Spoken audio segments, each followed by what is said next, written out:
அனைவருக்கும் வணக்கம். இந்தியாவின் இருபெரும் இதிகாசங்களாக இருக்கக்கூடிய கம்பராமாயணத்தையும் மகாபாரத்தையும் அண்மையில கொஞ்சம் கற்றுக்கிட்டேன். அது நிறைய பேர் உரை எழுதியிருக்காங்க, நிறைய பேர் சுருக்கமாக நிறைய கொடுத்துருக்குறாங்க. என்னால் கொஞ்சம் கொஞ்சம் எங்கே படிக்க முடிஞ்சோ அங்கே படிச்சுக்கிட்டேன். கம்பராமாயணம் நமக்கு இன்னும் நெருக்கமாக இருந்துச்சு. இந்த செயல் 9940 செயல். இந்த செயலை வாசிச்சு காமிக்கிறேன். இதோட பொருளும் உங்களுக்கு சொல்றேன்.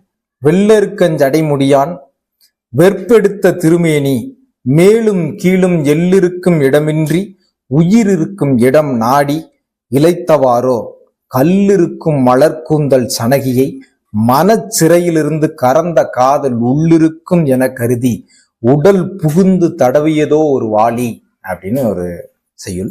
இந்த செயலுக்கு என்ன அர்த்தம் அப்படின்னா, ராமன் சீதையை மீட்டெடுப்பதற்கான போர்ல ராவணன் வீழ்த்தப்படுறாரு. அந்த ராவணன் வீழ்ந்ததுக்கு அப்புறம் அந்த ராவணனை பார்த்து ராவணனின் மனைவியான மண்டோதரி அழுகிறா. நீ மிகப்பெரிய வலிமையானவன், நீ இப்படி வீழ்ந்து கிடக்கிற.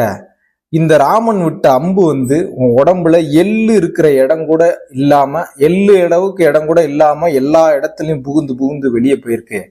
அது என்ன, எதுக்காக அப்படி போயிருக்கு அப்படின்னாக்கா, ராமனின் மனைவியான சீதையின் நினைவு உடம்புக்குள்ள எங்கேயாவது ஒரு இடத்துல இருக்குமா அப்படின்னு சொல்லி இந்த எல்லா இடங்கள்லையும் தேடி தேடி உயிரை எடுத்துட்டு வெளியே போயிருச்சா அப்படின்னு சொல்லி அழுகிறா.